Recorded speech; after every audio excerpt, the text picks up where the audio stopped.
너, 내가 이 기술을 개발해서 생산하기까지 얼마나 오래 걸렸는지 알아?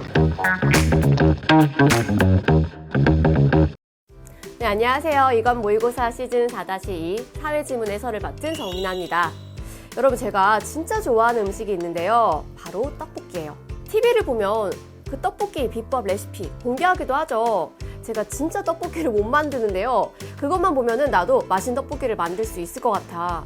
떡 넣고, 양파 넣고, 파 넣고, 그리고 양배추 넣고, 그 다음에 비법 양념을 꼭 넣으래요. 아니, 누가 몰라? 그 비법 양념, 그것만 있으면 나도 맛있는 떡볶이 만들지, 백종원처럼.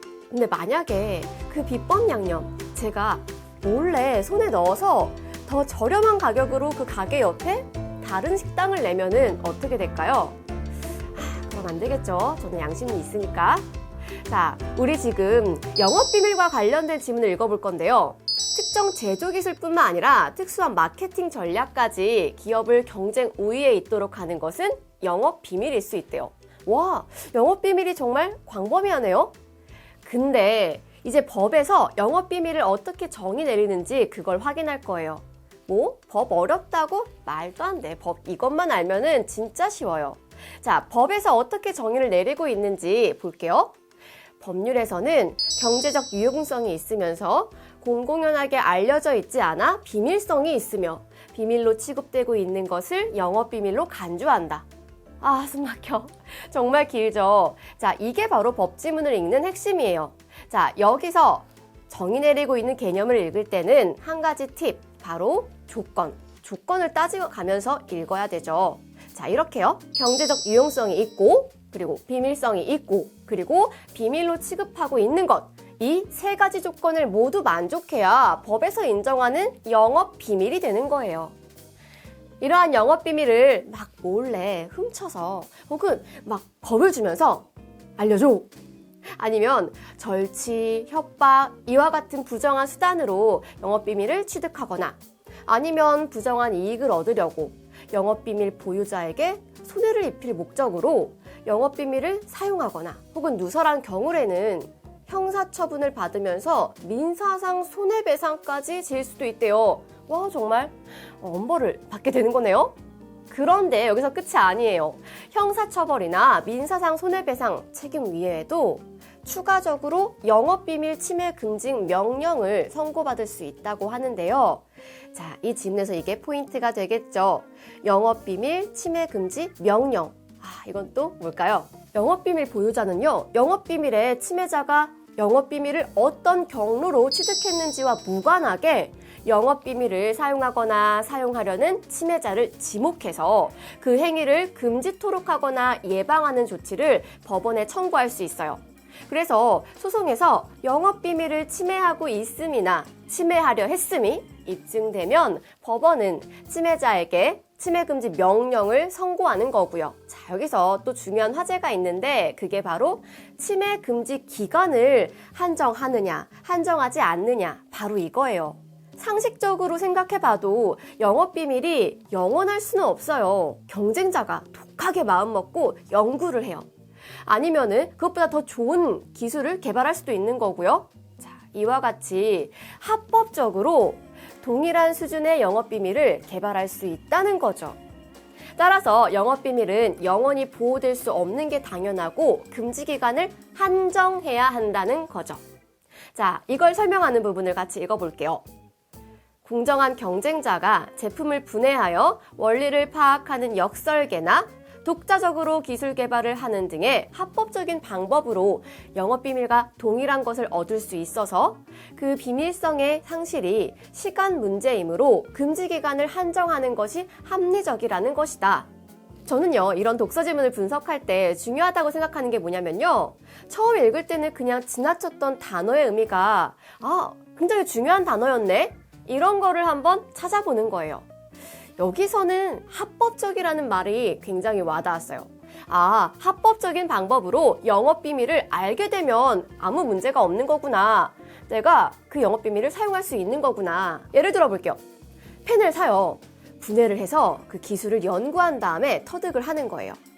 그리고 그 합법적인 방법으로 그 영업 비밀을 사용한 제품을 출시하는 거죠. 비밀성의 상실이라는 게 시간 문제이니까 금지 기간을 정해놓는 게 합리적일 수 있겠죠. 만약 기술 개발이 엄청 어려워요. 아니면은 관련 기술의 발전 속도가 굉장히 느려요. 그러면 금지 기간도 그만큼 길게 산정하는 게 당연하겠죠. 이런 건 상식적인 수준의 이해이고요. 그리고 한 가지만 더. 영업비밀 보유자의 기술 취득 소요 시간도 중요하게 고려해야 돼요. 요즘 학생들이 좋아하는 펜 중에 그 라땡펜이라고 있는데 굉장히 고가의 펜이 있어요. 무슨 펜 하나에 5만 원이야. 자, 이 펜 기술자가 30년을 연구해서 그 기술을 개발했다면 30년이라는 이 기술 취득 소요 시간 당연히 고려해야겠죠. 기술 취득 소요 시간과 관련해서 적용되는 두 가지 근거가 있어요. 바로 선출발과 시간 절약의 법률의 원리예요. 자, 이건 기술 취득 소요 시간과 관련된 거 잘 짚어두시고요. 바로 이거죠. 야, 침해자 너 다른 공정한 경쟁자보다 부정 출발했잖아. 그리고 침해자 너 내가 이 기술을 개발해서 생산하기까지 얼마나 오래 걸렸는지 알아? 네가 그만큼의 시간을 절약하게 놔둘 수 없지. 자, 이게 바로 선출발과 시간 절약 두 가지 법리를 설명하고 있는 상황입니다. 그런데 우리나라의 경우에는 선고일에 비밀성이 유지되고 있는 경우에만 침해금지 명령이 선고될 수 있대요. 그럼 뭐야? 선고일 바로 전날 다른 사람이 그동안 합법적으로 알아낸 동일한 영업 비밀을 만천하에 공개하면 침해자를 제재할 수 없다는 거잖아요. 어디서 악용의 스멜이 나기도 하죠. 자, 그래서 더 이상 영업비밀이 아니게 된 경우에도 침해자에게 일정 기간 동안 금지 명령을 내릴 수 있도록 법률을 개정하자는 입장도 있다고 하고요. 지금까지 금지 명령 기간을 한정해야 한다는 쪽의 입장을 살펴봤고요. 이제는 금지 명령 기간을 한정하지 말아야 한다. 이쪽을 살펴볼 건데요. 수년 내에 비밀성이 사라질 거라고 확정할 수 없는 경우 생각해 볼 수 있죠. 그런 경우에 법원이 어떻게 임의로 기간을 한정할 수 있겠냐. 이게 바로 근거가 되는 거예요. 또 이와 달리 기간을 한정하지 않아도 영업비밀의 보호기간이 무한정 이어지지 않는다는 점을 근거로 해서 기간을 한정하지 않는 경우도 있어요. 언젠가 비밀성이 사라지면 자연히 그 명령이 소멸될 것이기 때문인 거고요. 같은 말 아니야? 이래서 국어가 참 어렵죠, 여러분. 잘 이해해 볼게요. 하나는 비밀성이 언제 사라질지 모르니까 그 기간을 한정하지 말자는 거고요. 다른 하나는 비밀성이 언젠가는 사라질 거니까 금지 기간을 굳이 한정할 필요가 없다는 얘기였어요. 자, 그리고 침해금지 명령은요, 기간의 한정 여부와 무관하게 침해자가 소송을 제기해서 비밀성이 사라졌음을 입증하는 경우에도 소멸될 수 있다고 하는 점까지 잘 챙겨두셔야 되고요. 자, 여기까지 질문 설명이었고 이제 문제를 살펴볼게요. 28번 문제, 여러분 은근히 헷갈렸죠? 자, 이렇게 개념을 대비하고 있는 문제는요, 기준을 잘 잡아야 돼요. 자, 보기를 보시면 영업비밀과 달리 특허권은 심사를 거쳐 갖게 되는 특허권을 보유한 기업만이 정해진 기간 동안만 해당 기술의 사용권을 갖는 배타적 권리라고 정의되어 있어요. 자, 주어를 볼게요. 특허권을 보유한 기업만이. 특허권은 그 기술이 만천하에 공개되어도 그 특허권을 보유한 기업만이 정해진 기간 동안만 해당 기술을 사용할 수 있는 거구나. 반면에 영업비밀은 어땠죠? 합법적으로 그와 동일한 기술을 알게 되면 그것을 사용할 수 있다고 했어요. 그래서 영업비밀의 비밀성 상실이 시간 문제라고 했던 거고요. 보기에 있는 거 살펴보죠. 누구든지 허락 없이 이 기술을 사용하지 못한다. 여러분, 누구든지 보이시죠? 보기 문제를 풀 때 이런 근거를 빠르고 정확하게 찾아야 하는데요. 누구든지 허락 없이 이 기술을 사용하지 못한다? 이거 특허권 얘기하는 거구나. 알 수 있겠죠? 따라서 A에는 공개가 들어가야 되고 B에는 특허권 등록이 들어가야 돼요. 두 번째 부분을 보면은 경쟁 기업에 의한 핵심 기술의 C. C에는 누설이 아니라 비밀성 상실이 들어가야 되죠. 경쟁 기업에 의한 거니까. 다음 30번 문제로 넘어갈게요. 이 문제가 좀 까다로울 수 있는데요. 사례에 적용하는 문제였어요. 각각의 경우에 따라 정확하게 따져봐야 돼요.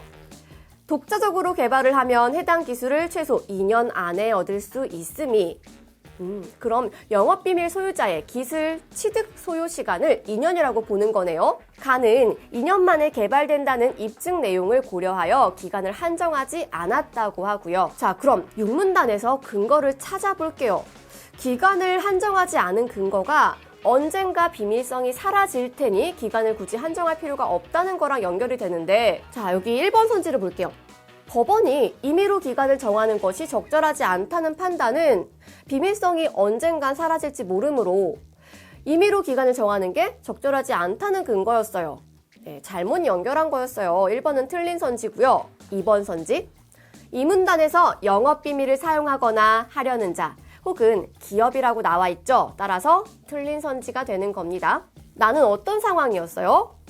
을에게 2년간 침해를 금지하였고요. 제3자인 병이 역설계의 방법으로 얻은 동일한 기술을 합법적인 방법으로 이렇게 얻은 동일한 기술, 선고일 직후에 공개했다고 합니다. 자, 3번 선지를 볼게요. 정말 총체적으로 틀린 그런 선지인데요. 우선 금지 기간을 한정해야 하나 말아야 하나 라고 하는 건 기술 개발 난이도와는 상관이 없습니다. 자, 그리고 시간 절약의 법리는 영업비밀 보유자의 기술 취득 소요 시간과 관련된 법리였습니다. 따라서 틀린 선지고요. 자, 이제 4번. 지문의 마지막 문장이 바로 판단 근거였어요. 침해자가 소송을 제기해서 비밀성이 사라졌음을 증명하는 경우에 침해 금지 명령, 그걸 소멸시킬 수 있다고 했습니다. 자, 제3자인 병이 지금 비밀성을 사라지게 했죠. 따라서 을이 추후에 소송을 제기해서 침해금지 명령을 소멸시킬 수 있게 만들 수 있습니다. 따라서 적절한 선지이고요. 자, 다음은 5번이에요. 금지 기간을 2년으로 정한 것은 시간 절약의 법리와 관련이 있는 거죠. 따라서 적절하지 않습니다. 네, 지금까지 영업비밀의 침해금지 명령 지문을 같이 살펴봤는데요. 어때요?